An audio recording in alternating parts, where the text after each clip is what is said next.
వ్యవస్థలను గుప్పెట్లో పెట్టుకోవడం చంద్రబాబుకు తెలిసినంతగా ఈ దేశంలో ఏ రాజకీయ నాయకుడికి తెలియకపోవచ్చు. ప్రతి వ్యవస్థలోనూ విత్తనాలు నాటడం, అవి మహావృక్షాలు కాగానే తన అవసరాలకు వాడుకోవడం చంద్రబాబుకు బాగా అలవాటైన అవినీతి రాజకీయం. అత్యున్నత వ్యవస్థల నుంచి ఏ వ్యవస్థని వదిలిపెట్టని చంద్రబాబు చేతిలో ఇప్పుడు పోలీసు వ్యవస్థ ఉంది. బహుశా దేశంలో ఏ రాష్ట్రంలోనూ పోలీసు వ్యవస్థ ఇంత అధ్వానంగా పనిచేస్తూ ఉండకపోవచ్చు. అందరూ కాదు, కొందరే అని మనం భావిస్తూ ఉండొచ్చు. కానీ ఆ కొందరు చేస్తున్న పనులతో మొత్తం వ్యవస్థకే చెడ్డ పేరు వస్తోంది. ప్రత్యర్థులపైకి, సోషల్ మీడియా యాక్టివిస్టులపైకి అక్రమ కేసులు పెట్టడానికి, వైఎస్ఆర్సీపీ నేతల్ని అక్రమంగా జైల్లో వేయడానికి చంద్రబాబు పోలీసు వ్యవస్థను దుర్వినియోగం చేస్తున్నారు. తన తనయుడి చేతిలోని రెడ్ బుక్ సలాం చేస్తున్న పోలీసు వ్యవస్థను ప్రశ్నించే స్థాయి మీది నాది కాకపోవచ్చు. అలా మనం ప్రశ్నిస్తే మనల్ని కూడా అక్రమ కేసుల్లో ఇరికించవచ్చు. మీ ఇంట్లో గంజాయి పెట్టి అక్రమ కేసు పెట్టచ్చు, లేదా మహిళల్ని అక్రమ రవాణా చేస్తున్నారంటూ మిమ్మల్ని జీవితాంతం జైల్లో ఉండేలా చేయొచ్చు. కానీ న్యాయ వ్యవస్థ అనేది ఒకటి ఉంటుందిగా, అది ఖచ్చితంగా పనిచేస్తుంది. ఈ అక్రమాలను ప్రశ్నిస్తుంది. పలు సందర్భాల్లో పోలీసు వ్యవస్థపై హైకోర్టు చేసినటువంటి ఘాటు వ్యాఖ్యలేంటో ఒక్కసారి మనం స్క్రీన్ పైన చూద్దాం. అసలు ఈ పోలీసు వ్యవస్థ ఎలా పనిచేస్తుందో మనకు అర్థమవుతుంది. రైట్, స్క్రీన్ పైన చూస్తున్నాం, ఒక్కసారి చూడండి. 6/1/2025 కోర్టుల కన్నా ఎక్కువ అనుకుంటున్నారా? ఇప్పుడు నేను చెబుతున్నవన్నీ, ఇక్కడ చూపిస్తున్నవన్నీ కూడా పలు సందర్భాల్లో పలు కేసులకు సంబంధించి హైకోర్టు చేసినటువంటి కీలకమైన ఘాటైన వ్యాఖ్యలు, అలాగే పోలీసు వ్యవస్థకి ఇచ్చినటువంటి హెచ్చరికలు. మీరు ఆ డేట్ ప్రకారం ఏ కేసుకు సంబంధించింది దీన్ని తెలుసుకోవాలంటే ఆ మరుసటి రోజు న్యూస్ పేపర్లు తిరిగేస్తే, ముఖ్యంగా సాక్షి పేపర్ మీరు చూస్తే మీకు ఆ కేసు వివరాలు కూడా కనిపిస్తుంది. 6/1/2025 కోర్టుల కన్నా ఎక్కువ అనుకుంటున్నారా? కీలకమైన పాయింట్స్ మాత్రమే చెబుతున్నా. వర్రా రవీంద్రారెడ్డి కేసులో మొదటి నుంచి పోలీసులు కోర్టు ఆదేశాలు ధిక్కరిస్తున్నారు. కేసు తీవ్రత అర్థమవుతున్నట్లు లేదు. ఆరోపణలు నిజమని తేలితే పర్యవసానాలు తప్పవంటూ పోలీసులను హైకోర్టు హెచ్చరించింది. నెక్స్ట్, 11/2/2025 ఫిబ్రవరి 11న పోలీసులకు మా ఆదేశాలంటే గౌరవం లేదు. కోర్టు అడిగినప్పుడే సీసీటీవీ ఫుటేజ్ ఎలా మాయమవుతుంది? ఎప్పుడు అరెస్ట్ చేశారు, ఎప్పుడు పోలీస్ స్టేషన్కి తీసుకొచ్చారని హైకోర్టు అడిగితే అబద్ధాలు చెప్పారన్న విషయం బయటపడగానే సీసీటీవీ ఫుటేజ్ కావాలి. ఒక హెబియస్ కార్పస్కి సంబంధించినటువంటి ఒక కేసులో సీసీటీవీ ఫుటేజ్ కావాలని హైకోర్టు అడిగితే పోలీసులు ఏం చెప్పారంటే, సీసీటీవీ ఫుటేజ్ కాలిపోయింది. ఎందుకు కాలిపోయిందయ్యా అంటే కోతుల వల్ల అని చెప్పారు. అప్పుడు హైకోర్టు చేసినటువంటి వ్యాఖ్యలు ఇది. కోతుల వల్ల ఫుటేజీ కాలిపోయిందంటే మేము నమ్మాలా? ఇది హైకోర్టు చేసినటువంటి కామెంట్. నెక్స్ట్, 12/2/2025 డీజీపీని కోర్టుకు పిలుస్తాం. పోలీసులు కోర్టు ఆదేశాలను బేఖాతరు చేస్తున్నారు. అమాయక పౌరులను అక్రమంగా నిర్బంధిస్తారా? డీజీపీని కోర్టుకు పిలుస్తాం. ఇది హైకోర్టు చేసినటువంటి కామెంట్. నెక్స్ట్, 18/2/2025 కేసులు పెట్టడం, లోపలేయడం, కొట్టడం, ఇవి తప్ప మీరేం చేస్తున్నారు? ఇది హైకోర్టు పోలీసు వ్యవస్థను అడిగినటువంటి ప్రశ్న. పోలీసులు దర్యాప్తు ఎక్కడ చేస్తున్నారు? కోర్టు ఆదేశాలు తేలిగ్గా తీసుకుంటున్నారు. ఇలాంటి తీరు సహించేది లేదని చాలా ఘాటుగా వ్యాఖ్యానించింది హైకోర్టు. నెక్స్ట్, 25/2/2025 పోలీసులు తప్పుల మీద తప్పులు చేస్తున్నారు. డీజీపీ పోస్టుపై గౌరవంతో మేము నియంత్రించుకుంటున్నామని అన్నదంటే ఏ స్థాయిలో పోలీసు వ్యవస్థ వ్యవహరిస్తోందో మనకు అర్థమవుతుంది. రాతపూర్వక ఆదేశాలు ఇస్తేనే నివేదిక ఇస్తామంటే అలాగే ఆదేశాలు ఇస్తాం. ఇది హైకోర్టు చేసినటువంటి కామెంట్ సోషల్ మీడియా యాక్టివిస్టుకు సంబంధించినటువంటి కేసులో. నెక్స్ట్, 11/3/2025 పౌరుల స్వేచ్ఛను హరిస్తుంటే చూస్తూ ఊరుకోం. రుజువులు లేకుండా ఊహల ఆధారంగా అరెస్ట్ చేస్తారా? ఎలా పడితే అలా అరెస్ట్ చేస్తామంటే కుదరదు. పౌరుల స్వేచ్ఛకు భంగం కలిగితే చూస్తూ ఊరుకోం. చిన్న తప్పులే కదా అని వదిలేస్తే రేపు కోర్టుల్లోకొచ్చి అరెస్టులు చేస్తారని కూడా పోలీసు వ్యవస్థను ఉద్దేశించి హైకోర్టు వ్యాఖ్యానించిందంటే ఏ స్థాయిలో పోలీసు వ్యవస్థ పనిచేస్తుందో మనకు అర్థమవుతుంది. నెక్స్ట్, 11/3/2025 రీల్ పోస్టు చేయడం బలవంతపు వసూలా? ఇంతకుముందు నేను చెప్పానుగా, రూపాయలు జేబులో పెట్టి బలవంతపు వసూళ్లకు పాల్పడుతున్నారనేటటువంటి అక్రమ కేసు పెట్టారు ప్రేమ్ కుమార్ అనేటటువంటి ఒక సోషల్ మీడియా యాక్టివిస్టు పైన. మ్యాజిస్ట్రేట్లు పూర్తి యాంత్రికంగా వ్యవహరిస్తున్నారు. ఇలా వచ్చినటువంటి కేసుల్ని కూడా మ్యాజిస్ట్రేట్లు పూర్తిగా యాంత్రికంగా వ్యవహరిస్తూ వాళ్ళకి రిమాండ్ విధిస్తున్నారన్న అంశాన్ని హైకోర్టు లేవనెత్తింది. రిమాండ్ రిపోర్టులోని అంశాలను క్షుణ్ణంగా మ్యాజిస్ట్రేట్లు పరిశీలించడం లేదన్న అంశాన్ని కూడా క్వశ్చన్ చేసింది. నెక్స్ట్ 25/3/2025 హద్దు మీరద్దు, పోలీసుల తీరు చూస్తుంటే మాకు బీపీ పెరుగుతోంది. రాష్ట్ర ప్రజలకు కాదు సార్, హైకోర్టుకు, న్యాయ వ్యవస్థకు బీపీ పెరిగేలా చేస్తున్నారట. పెద్దల మెప్పు కోసం పని చెయ్యొద్దు. అర్థమవుతోందా ఇప్పుడు ఈ పోలీసు వ్యవస్థ ఎవరి కోసం పనిచేస్తోందని? ఇది నా వ్యాఖ్యలు కాదు, హైకోర్టు వ్యాఖ్యలు. సమస్య వస్తే వాళ్ళు మిమ్మల్ని కాపాడరు, గుర్తుపెట్టుకోండి జీవితకాలం. ఇది డిపార్ట్మెంట్లో పనిచేస్తున్న వాళ్ళు గుర్తుపెట్టుకోవాల్సిన అంశం ఏంటంటే, మనం ఏదో ఒక రాజకీయ పార్టీ కోసం, వాళ్ళ రాజకీయ అవసరాల కోసం పనిచేస్తే రేపు మీకు సమస్య వస్తే వాళ్ళెవరూ కూడా మీకోసం పనిచేయరన్న విషయాన్ని స్పష్టంగా హైకోర్టు చెప్పింది. పోలీసులనే కాదు, మ్యాజిస్ట్రేట్లను కూడా తప్పు పట్టాలి. కాగితాల్లో ఏముందో కూడా చూడటం లేదంటూ వ్యాఖ్యానించింది. నెక్స్ట్ 10/4/2025 హైకోర్టు అన్నా లెక్కలేదా? ఇది ధిక్కారమే. మా అధికారాన్నే సవాలు చేస్తున్నారు, పరిధులు దాటి వ్యవహరిస్తున్నారు. ఎన్నిసార్లు చూడండి, ఇది డేట్తో సహా చెబుతున్నాను, కొన్ని మాత్రమే చెబుతున్నా, అన్నీ చెప్పేంత సమయం కూడా లేదు మన దగ్గర. సెక్షన్ 111 ఎప్పుడు పెట్టాలో స్పష్టంగా చెప్పాం, కానీ సోషల్ మీడియా యాక్టివిస్టుల పైన ఈ సెక్షన్లు నమోదు చేస్తున్నారు. ఎప్పుడో నమోదు చేసిన కేసులో ఇప్పుడు అదనపు సెక్షన్లు పెడతారా? ఇది నెక్స్ట్ 21/4/2025 చట్టం అంటే లెక్కలేదా? పోలీసులపై హైకోర్టు మరోసారి తీవ్ర ఆగ్రహం. ఒంటిపై యూనిఫామ్ ఉందని ఏం చేసినా చెల్లుతుందని అనుకుంటున్నారా? సిట్ అధికారులు చాలా పెద్దవాళ్ళం, మేము చాలా శక్తిమంతులం, మాకు మించిన వాళ్లే లేరు అని మీరేమన్నా భావిస్తున్నారని సిట్ అధికారుల్ని క్వశ్చన్ చేసింది. మిమ్మల్ని వెనుక నుంచి నడిపిస్తున్న వారిని రమ్మనండి. చాలా కీలకమైన పాయింట్. చట్టం గురించి వారితోనే మాట్లాడుతాం. నెక్స్ట్ 29/07/2025 తప్పుడు కేసులతో ఎలా వేధిస్తారో మాకు బాగా తెలుసు. ఎప్పుడో ఫిర్యాదులు చేస్తే ఇప్పుడు కేసులు పెడుతున్నారు.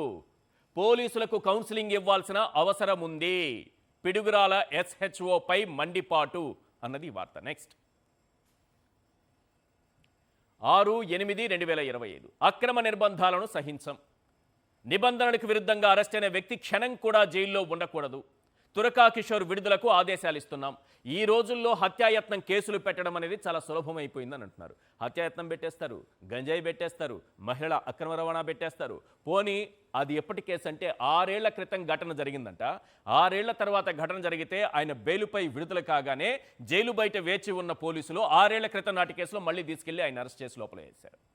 ఆ విషయంగా హైకోర్టు చేసినటువంటి వ్యాఖ్యలు. 6 ఏళ్ల క్రితం నాటి ఘటన ఇప్పుడు మీకు గుర్తొచ్చి కేసు పెట్టి అరెస్ట్ చేస్తారా? ఈ రోజుల్లో హత్యాయత్నం కేసులు పెట్టడం చాలా సులభం అయిపోయినట్టుగా ఉంది అని తలుచుకుంటే మా పైన నమోదు చేసుకోవచ్చు. ఆ విధంగా ఉంది మీ పరిస్థితి. మీరు అనుకుంటే ఎవరిపైనైనా పెట్టగలరు అన్నట్టుగా ఉందని హైకోర్టే వ్యాఖ్యానించింది. నెక్స్ట్ 29/8/2025 సివిల్ దుస్తుల్లో పోలీసు విధుల. అసలు ఇంటెలిజెన్స్ అధికారులకు లా అండ్ ఆర్డర్తో పనేముంది? బనియన్లు, డ్రాయర్లు, టీషర్ట్లు వేసుకొని పోలీసులు అంటే ఎలా? సుప్రీంకోర్టు గైడ్లైన్స్ క్లియర్గా ఉంది, యూనిఫామ్లో మాత్రమే రావాలి. కానీ వస్తున్నది పోలీసులా తెలియదు, రౌడీలా తెలియదు, అరెస్ట్ చేస్తున్నారా తెలియదు, కిడ్నాపులు చేస్తున్నారా తెలియదు. ఏం తెలియకపోతే ఎలా? సివిల్ దుస్తుల్లో వచ్చి పోలీసులు ఈ విధంగా ప్రవర్తిస్తుంటే అసలు వచ్చిందా పోలీసులా కాకపోతే రౌడీలాని ఎవరు గుర్తుపట్టాలి? ఎలా తెలుసుకోవాలి? నెక్స్ట్ 24/9/2025 మఫ్టీలో వెళ్లి పౌరుల అరెస్టుల. యూనిఫామ్లోనే వెళ్లాలన్న ఇంతకుముందు నేను చెప్పాను కదా, సుప్రీంకోర్టు ఆదేశాలు పట్టవా? అవి మీకు వర్తించవని అనుకుంటున్నారా? యూనిఫామ్లోనే వెళ్ళాలి, సుప్రీం నిబంధనలు మీకు వర్తించవని అనుకుంటున్నారా? నెక్స్ట్ ఇది మన సవీందర్ రెడ్డి కేసుకు సంబంధించి. నెక్స్ట్ ఇదే సవీందర్ రెడ్డి కేసుకు సంబంధించి social media activist Savinder Reddy అక్రమ అరెస్టుపై సిబిఐ దర్యాప్తునకు ఆదేశించింది. 26/9/2025 పోలీసుల చర్యలు దారుణంగా, అత్యంత ఆక్షేపణీయంగా ఉన్నాయి. పోలీసుల విశ్వసనీయతపై మాకు ప్రాథమిక అనుమానాలున్నాయి. అందుకే మాకున్న అసాధారణ అధికారాన్ని సైతం ఉపయోగిస్తున్నామని చాలా కీలకమైనటువంటి కామెంట్స్ చేసింది. సో ఈ విధంగా పోలీసు వ్యవస్థ పనిచేస్తూ ఉంటే ఈ రాష్ట్రంలో హైకోర్టు ఎన్నిసార్లు హెచ్చరించినా తీరు మార్చుకోకుండా ఉంటే 27/9/2025 పోలీసు బలుపుపై హైకోర్టు ఫైర్. ఇది చాలా కీలకమైంది, ఒకసారి చూడండి. గుంటూరు ఎస్పీని పిలిపించి మంగళగిరి సీఐపై కేసు ఆదేశం. ఎంతవరకు వెళ్ళిపోయారంటే పౌరుల మీద, సోషల్ మీడియా యాక్టివిస్టుల మీద, వైఎస్ఆర్సీపీ నాయకుల మీద అక్రమ కేసులు పెట్టి అక్రమ అరెస్టులు చేసి ఏవైనా చేయొచ్చు, కానీ హైకోర్టు ఉద్యోగి పైన కూడా దాడి చేసే స్థాయికి వెళ్ళిపోయారు. అంటే ఒక్కసారి చెయ్యి దాటితే పరిస్థితి ఎక్కడి వరకు వెళుతుందనడానికి ఇది ఒక ఎగ్జాంపుల్. తమ ఉద్యోగిపై సీఐ దాడి చేయడంపై హైకోర్టు ఫైర్. హైకోర్టు విధుల్లో ఉన్నటువంటి డ్రైవర్ లక్ష్మీనారాయణ పైన సీఐ దాడి చేశారు. ఆ కేసుకు సంబంధించి మా ఉద్యోగిపై చేయి వేయడం అంటే హైకోర్టుపై చేయి వేయడమే, గుర్తుపెట్టుకోండి. మంగళగిరి సీఐపై కేసు నమోదు చేయాలని గుంటూరు ఎస్పీకి ఆదేశం. కనీసం ఆయన పేరు కూడా పెట్టకుండా సీఐని పెట్టారు. హైకోర్టు పిలిచి గట్టిగా మందలించడంతో అప్పుడు ఆయన పేరు పెట్టారు. రైట్. ఈ పరిస్థితుల నేపథ్యంలో కొన్ని ప్రశ్నలు వినిపిస్తున్నాయి. 4వ సింహం అసలు రూపం ఏంటనేది ప్రజలకు అర్థమవుతోంది. అందుకే ప్రజలు అడుగుతున్నటువంటి ఒక 10 ప్రశ్నలను స్క్రీన్ పైన చూద్దాం. వీటికి సమాధానం రాబట్టే ప్రయత్నం చేద్దాం ప్లీజ్.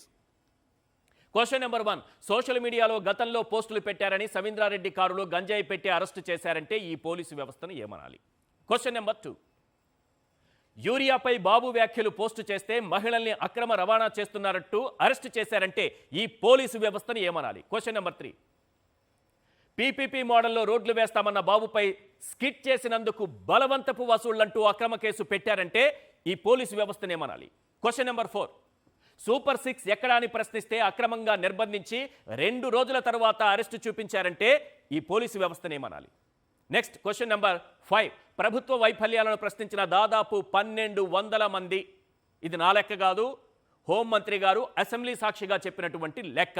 1200 మంది సోషల్ మీడియా యాక్టివిస్టులపై కేసులు పెట్టి వేధించారంటే ఈ పోలీసు వ్యవస్థను ఏమనాలి? Question number 6. 6 ఏళ్ల క్రితం హత్యాయత్నం చేశారంటూ ఇప్పుడు కేసులపై కేసులు పెట్టి జైలు నుంచి బయటకు రాకుండా కుట్ర చేశారంటే ఈ పోలీసు వ్యవస్థను ఏమనాలి? Question number 7. 10 ఏళ్ల క్రితం ఒకరి మనోభావం దెబ్బతినిందని పోసానిపై అక్రమ కేసు పెట్టి అరెస్టు చేస్తే 10 ఏళ్ల క్రితం మనోభావం దెబ్బతింటే 11వ సంవత్సరం గుర్తొచ్చింది. ఇది మనోభావం దెబ్బతిన్న వ్యక్తికి. వెంటనే పోలీసులు కేసు నమోదు చేసి పోసాని గారిని అరెస్ట్ చేశారు. మరి ఇలాంటి పోలీసు వ్యవస్థను ఏమనాలి? Next question number 8. లేని మద్యం స్కామ్ సృష్టించిన బాబు కోసం ఆధారాలు లేకుండా అరెస్టులపై అరెస్టులతో కలకలం సృష్టిస్తున్నారంటే ఈ పోలీసు వ్యవస్థను ఏమనాలి? Question number 9. వైఎస్ఆర్సీపీ నేతలందరిపై అక్రమ కేసులు పెడుతూ అరెస్టులు చేస్తూ రెడ్ బుక్ రాజ్యాంగానికి శాల్యూట్ కొడుతున్నారంటే ఈ పోలీసు వ్యవస్థను ఏమనాలి? Question number 10. అక్రమ కేసులు అరెస్టులపై హైకోర్టు ఎన్ని చివాట్లు పెట్టినా పద్ధతి మార్చుకోకుండా బాబు లోకేష్ కోసం పని చేస్తున్నారంటే ఈ పోలీసు వ్యవస్థను ఏమనాలి? ఈ ప్రశ్నలపైన మనం చర్చిద్దాం. అలాగే ప్రధానమైన అంశం సిబిఐకి అప్పగించింది సవీంద్రారెడ్డి కేసును, సిబిఐకి అప్పగించడంతో ఏం జరగబోతోందన్న అంశం పైన కూడా మనం చర్చిద్దాం. ఇవాళ చర్చలో పాల్గొంటున్నారు రాజేశ్వర్ రెడ్డి గారు, రిటైర్డ్ ఏఎస్పీ. అలాగే కాకుమాన్ రాజశేఖర్ గారు ఉన్నారు, వైఎస్ఆర్సీపీ సీనియర్ నాయకుడు. డాక్టర్ బాలా గారు, senior advocate. Savindra Reddy, social media activist. Sir Rajeshwara Reddy గారు, మీ అనుభవంలో ఈ హెబియస్ కార్పస్ అనేటటువంటి పిటిషన్లు ఈ మధ్య కాలంలో ఎక్కువ వస్తున్నాయని నేను అనుకుంటున్నాను. మీ అనుభవంలో మీరు చెప్పాలి. గతంలో ఈ స్థాయిలో చూసారా? రెండోది, సవీంద్రారెడ్డికి సంబంధించినటువంటి సోషల్ మీడియా యాక్టివిస్ట్, ఆయనకి సంబంధించినటువంటి కేసు వివరాలు మీకు పూర్తిగా తెలుసు. దీన్ని సిబిఐకి అప్పగించింది హైకోర్టు. ఏం జరుగుతుంది సార్? వాట్ నెక్స్ట్ అంటే ఏం చెప్తారు? నమస్కారం అండి. సాక్షి ప్రేక్షకులకు, అదేవిధంగా ప్యానల్లో ఉన్న మా తోటి సభ్యులకు అందరికి కూడా నమస్కారం. మీ ద్వారా ఈ కేసులో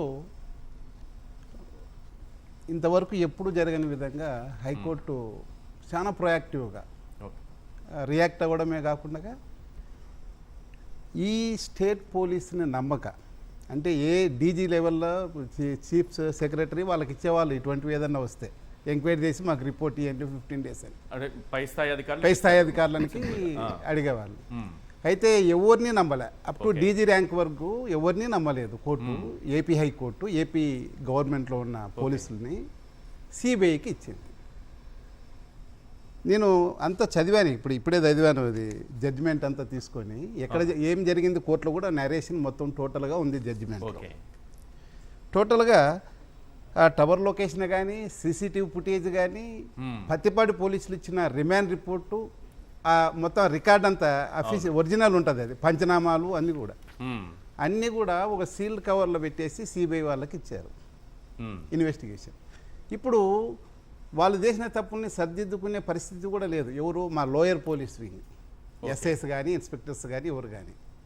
ఓకే, వీళ్ళు ఖచ్చితంగా దీంట్లో సీల్ కవర్ లో ఉన్నదే సీల్ కవర్లో ఉండేది దీన్ని వాళ్ళు మార్చలేరు, ఇంకా వేరే తీసుకొచ్చి యాడ్ ఏం చేయలేరు. ఓకే, దీంట్లో పరిస్థితి ఏమంటే ఈ సిబిఐ వాళ్ళు టెక్నికల్ దాని మీదనే ఎక్కెళ్తారు. కాల్ డీటెయిల్స్ చూస్తారు, సవీంద్రారెడ్డి కాల్ డీటెయిల్ చూస్తారు. ఆయన ఫోన్ ఏమో 6:21కి 22 అనుకుంటుంది. ఓకే, 6:21కి బంద్ అయింది పాత తాడేపల్లిలో. అంటే అర్థమేమైంది, 6:20 లోపలే పోలీసు వాళ్ళు అతన్ని తీసుకున్నారు, ఆయన భార్యని దించేశారు. ఓకే, ఫోన్ తీసుకొని స్విచ్ ఆఫ్ చేసేసారు. అయితే ఆయనతో పాటు ఉన్న పోలీసులు ఉంటారుగా, అవును, వాళ్ళ ఫోన్లు అక్కడే ఉంటాయి. రెండోది వచ్చేసి వీళ్ళు పంచనామాలో ఇతని దగ్గర ఏదైతే మన గంజాయి దొరికిందని చెప్పి ఒక పంచనామా రాసుకున్నారు కేసు కోసం. ఎవరు? పత్తిపాడు పోలీసులు. వాళ్ళకు ఆల్రెడీ ఉన్న క్రైమ్కు కంటిన్యూషన్గా రాసుకున్నారు. రాసుకున్నప్పుడు ఏమవుతుంది, దాంట్లో ఆ పంచనామాలో ఆల్ పోలీస్ ఆఫీసర్స్ ఎవరెవరైతే అరెస్టులు చూపిస్తున్నారో వాళ్ళంతా ఉంటారు. 2 మీడియేటర్స్ ఉంటారు. వాళ్ళ ఫోన్ నంబర్స్ ఉంటాయి కదా. వాళ్ళు డెఫినెట్గా ఎందుకంటే సిసిఎస్ పోలీసులు ఎవరు అరెస్ట్ చేసినట్టున్నారు, మఫ్టీలు వచ్చి అతన్ని తీసుకెళ్ళినట్టున్నారు. కాబట్టి డెఫినెట్గా పత్తిపాడు పోలీసులు ఆ పాతూరు తాడేపల్లిలో ఉండే అవకాశమే లేదు. ఆ 2 పెద్ద మనుషులు కూడా, ఎందుకంటే తాడేపల్లి నుంచి తీసుకోవాలి వాళ్ళు పెద్ద మనుషుల్ని. ఎన్డీపీఎస్ యాక్ట్లో అరెస్ట్ చేస్తున్నామంటే అరెస్ట్ చేసినప్పుడు gazetted police officer gazetted officer దగ్గర కానీ లేకపోతే మేజిస్ట్రేట్ దగ్గర కానీ నీ దగ్గర గంజాయి ఉంది కాబట్టి వాళ్ళ ఎదుట మిమ్మల్ని సెర్చ్ చేసే అవకాశం ఉంది, మీరు అది ఉపయోగించుకుంటారని అడగాల సవీంద్రారెడ్డిని. ఆయన ఎస్ అంటే నియరెస్ట్ మేజిస్ట్రేట్ లేకపోతే గజిటెడ్ ఆఫీసర్ దగ్గరికి, గవర్నమెంట్ ఆఫీసర్ దగ్గరికి, బోత్ సెంట్రల్ కానీ స్టేట్ కానీ వాళ్ళ దగ్గర ప్రొడ్యూస్ చేయాల్సి ఉండే. అదంతా ఏం చేయాలి, ఎందుకంటే వెంటనే ఈ కేసులో హేబియస్ కార్పస్ పిటిషన్ వేశారు. ముందు అరెస్ట్ చేయలేదన్నారు, ఎందుకంటే తాడేపల్లి పోలీసులకు తెలియదు, ఇది తెలియదు. హేబియస్ కార్పస్ పిటిషన్ ఇస్తేనే తాడేపల్లి పోలీసులను అడిగారు గవర్నమెంట్ పీడర్ గారు, మేమెవరిని అరెస్ట్ చేయలేదన్నారు. అదే హైకోర్టుకు నివేదించారు. తర్వాత ఇది డీజీ లెవెల్లో మొత్తం ఎంక్వైరీ చేసుకుంటారు. వాళ్ళు ఐఎస్ఎస్ తీసిపోయినాము, ఒంగోలులో పెట్టేసాము ఇతన్ని అన్నారు. ఒంగోలు ఎక్కడ, పత్తిపాడు ఎక్కడండి? అది ఒంగోలులో ఉన్నారు. ఓకే, ఈ వీళ్ళు తీసుకొని వచ్చేసి పత్తిపాడు పోలీస్ స్టేషన్లో రాసుకుంటారు ఇది పంచనామా. లేకపోతే ఇంకెక్కడైనా ఇప్పుడంతా ఎక్స్పర్ట్స్ ఉన్నారు, వీళ్ళు కూడా రాయనీకి రాదు, ఏదో ఒక సెంట్రలైజ్డ్గా రాసింటారు. ఆ రాసి తర్వాత అతని బండ్లో ఇది దొరికినట్లు, గంజాయి దొరికినట్లు పెట్టారు. ఇప్పుడు సిబిఐలు ఏం చేస్తారంటే కాల్ డీటెయిల్స్ చూస్తారు, ఎవరు పోలీస్ ఆఫీసర్ చూస్తారు, మీడియేటర్స్ చూస్తారు, ఈ సవీందర్ రెడ్డి చూస్తారు. 7:30 నుంచి అక్కడ ఉన్నాడని సరే స్విచ్ ఆఫ్ చేశారు ఇతను. మిగతా వాళ్ళు ఉంటాయి కదా, వాళ్ళు ఖచ్చితంగా పత్తిపాడులో ఉంటారు, వాళ్ళకి తెలియదు రేపు ఉదయం మనం విధంగా రాసి ఒక ఫాల్స్ కేసు పెట్టి అతన్ని ప్రొడ్యూస్ చేస్తున్నామని. ఎక్కడ స్విచ్ ఆఫ్ కూడా చేసినారు వాళ్ళంతా ఫోన్లు. పెద్ద మనుషులు ఎవరైతే ఉన్నారో మీడియేటర్స్, పోలీసులు పిలిస్తే సంతకాలు పెడతారు, వాళ్ళ ఫోన్లో ఆన్లో ఉంటాయి, పత్తిపాడులోనో లేకపోతే గుంటూరులోనో ఉంటాయి. ఇది కాంట్రడిక్షన్ హెవీగా వస్తుంది. ఈ తర్వాత ఏమవుతుందంటే ఎన్డీపీఎస్ సెక్షన్ 20 ఆఫ్ ఎన్డీపీఎస్ ఉంది. ఇది డెఫినెట్గా లేదని తెలుస్తుంది, ఈయన కాదు, ఈయన దగ్గర గంజాయి కాదు, ఇది అక్రమ కేసు అని ఖచ్చితంగా ప్రూవ్ అవుతుంది. మరి గంజాయి కట్టుంటే వచ్చింది ఆ పోలీసుల దగ్గరే కదా, చాలా కీలకంగా. అది 20 కదా, సెక్షన్ 20, అది చాలా పెద్ద అబౌట్ 10 years పనిష్మెంట్ ఉంది దానికి. పోలీసుల దగ్గరికి ఎలా వచ్చింది? ఎలా వాళ్ళ దగ్గర ఉన్నట్లే కదా, పొజిషన్ ఉన్నట్లే కదా, అది పట్టుకునే వచ్చింటారు కోర్టుకి ప్రొడ్యూస్ చేసేకి. అవును, పొజిషన్ ఇల్లీగల్ పొజిషన్ కదా గంజాయి ఉండడం. అంటే ఈయన సవీంద్రారెడ్డి దగ్గర గంజాయి లేదని సిబిఐ ప్రూవ్ చేయగల, అంటే లేదు కాబట్టి ఆల్మోస్ట్ ఆల్ కోర్టు కూడా నమ్ముతా ఉంది, కోర్టు కూడా నమ్ముతా ఉంది, హైకోర్టు కూడా, గౌరవ హైకోర్టు కూడా అదే కామెంట్ చేశారు. ఇతన్ని లాగారు దీంట్లోకి గంజాయి కేసులే కానీ మేము భావిస్తున్నామని అన్నారు. దాంట్లో కొత్తగా మళ్ళీ రివర్స్ అయ్యేది ఏమి ఉండదు, అది ఫ్యాక్ట్ కూడా అది. కాబట్టి తర్వాత వీళ్ళందరూ చాలా పెద్ద కేసు అవుతుంది కదా సార్, పోలీసులకి. నేను అంటున్నది గంజాయి వాళ్ళ దగ్గరికి ఎలా వచ్చిందనే విషయం కూడా పెద్ద కేసు అవుతుందా? డెఫినెట్గా, ఎందుకంటే నేను చెప్పే కదా అన్ని సీల్డ్ కవర్లో ఉన్నాయి. ఓకే, దాన్ని వాళ్ళు ఏం మార్చలేరు కూడా. కానీ నేను మా పోలీసులు అంటే కింది స్థాయి పోలీసులు, మేము కూడా ఎస్ఐగా రిక్రూట్ అయి పే వరకు పోయాం కదా, మాకెప్పుడు ఇంత పరిస్థితి రాలేదు. అదృష్టం కొద్ది 5 ఏళ్ల కింద రిటైర్ అయిపోయాం. కానీ ఈ పరిస్థితుల్లో అమాయకంగా వీళ్ళంతా ఇరుక్కపోయారండి. వీళ్ళని బయటకు తీయాలంటే గవర్నమెంట్ డీజీ చేతులు కూడా లేదనిపిస్తూ ఉంది నేను ఇప్పుడు. ఎందుకంటే కింది స్థాయి వాళ్ళు, వీళ్ళని నడిపించే వాళ్ళు ఎస్పీకి ఇంకేదో ఎస్పీ స్థాయి అధికారులు వాళ్ళకన్నా పై అధికారులు లేకపోతే ఎస్పీకి ఇంకేదన్నా పొలిటికల్ ఈ బ్యాక్ ఇట్లా చెప్పి ఫలానాని పికప్ చేయమంటే చేస్తున్నారు. రవీంద్రారెడ్డి ఈ మధ్య కాలంలో అతని స్టేట్మెంట్ ప్రకారం కూడా గవర్నమెంట్ మారినాక ఏం చేయడం లేదని చెప్పారు. తన ఫోన్ కూడా ఏం లేదన్నాడు. ఫోన్ కూడా చెక్ చేసినారు, ఏం లేదని చెప్పేసాడు. వాళ్ళు చూసిన తర్వాత చెక్ చేసి కూడా ఏం లేదు కదయ్యా, మా పైన ప్రెజర్ ఉంది నీ పైన అని అన్నారు. అంటే ఒక లిస్టు చేసుకొని చేస్తా ఉన్నారు వాళ్ళు. అది ఎక్కడుంటో ఇన్స్ట్రక్షన్స్ వస్తున్నాయి, ఎవరో చేస్తున్నారు. అమాయకంగా 2 స్టార్ ఎస్ఐలు, ఇన్స్పెక్టర్స్, కానిస్టేబుల్స్ బలైపోతారు ఈ కేసులో. డెఫినెట్ అంటే ఇక్కడికే ఆగుతుందా, ఈ ఒక్క కేసు దగ్గరకే ఆగుతుందా సార్ సిబిఐ ఎంక్వైరీ అనేది? ఇది ఒకటి హైకోర్టు వారు ఒకటి ఒక కేసులో వచ్చింది కదా, ప్రతి కేసులో అడుగుతారు కదా. ఇదైతే మంచి స్టెప్. బాధితులు అడుగుతారు కదా, రవీంద్ర రెడ్డి కేసులో అయినట్లు మాకు కూడా ఏమని అడుగుతారు కదా. ఇది ప్రెసిడెంట్ కదా, ఇంతవరకు ఎప్పుడు జరగలేదు. నాకు 34 ఏళ్ళ సర్వీసు. ఏదో లాకప్ డెత్తుల్లో సిబిఐ కేసులకు పోయినాయి కానీ సెన్సేషనల్ లాకప్ డెత్తుల్లో ఇట్లా ఇల్లీగల్ అరెస్ట్కి ఇల్లీగల్ కేసులు పెట్టేదానికి సిబిఐ వరకు ఇచ్చిన దృష్టాంతం నాకు తెలియదు. ఎన్నో చూస్తుంటే గానీ ఇది ఎక్కడో ఒక చోట దీనికి అడ్డుకట్ట వేయాలని, ఎక్కడో ఒక చోట ఫుల్ స్టాప్ పెట్టాలని సిబిఐకి రెఫర్ చేస్తూ డెసిషన్ తీసుకుంది అనుకోవాలి. ఎస్ బాలా గారు, సోషల్ మీడియా పోస్టులకి బలమొత్తపు వసూళ్లు, గంజాయి అక్రమ రవాణా, మహిళల అక్రమ రవాణా, ఎందుకు పోలీసు వ్యవస్థ ఇలా ఈ స్థాయిలో కేసులు పెడుతూ, అంటే సోషల్ మీడియా కేసులు దానిపైన పెట్టే సెక్షన్లు పెద్దగా శిక్షలు పడవు కాబట్టి ఈ స్థాయికి వెళ్ళిపోతున్నారా? ఓకే, ఇక్కడ already experience person additional SP గారు ఉన్నారు. కొంచెం బాధపడకండి నేను చెప్పే మాటలు. ఎందుకు చేస్తున్నారు అనేది మీరు క్వశ్చన్ అడిగారు. ఇప్పుడున్న ప్రజెంట్ ఫ్యాక్ట్ ఆయనకి తెలుసు. ఫోకల్ పోస్టులలో ప్రైమ్ లొకేషన్స్ అని కొన్ని ఉంటాయి. ఒకవేళ ఎవరైనా కాదంటే నేను ప్రూవ్ చేస్తాను, అది కూడా నా దగ్గర ఉంది. ఎమ్మెల్యేల నుంచి ఎంపీల నుంచి లెటర్లు తెచ్చుకుంటారు ఫస్ట్, ట్రాన్స్ఫర్లకి పలానా పోస్టులో మాకు కావాలని చెప్పేసి. ఎందుకంటే పలానా ప్రైమ్ పోస్ట్లోకి వెళ్తే మనకి ఇంత కలెక్షన్ దొరుకుతుంది, పలానా ఏరియాకి వెళ్తే నేను ఇంత సంపాదించుకోవచ్చు.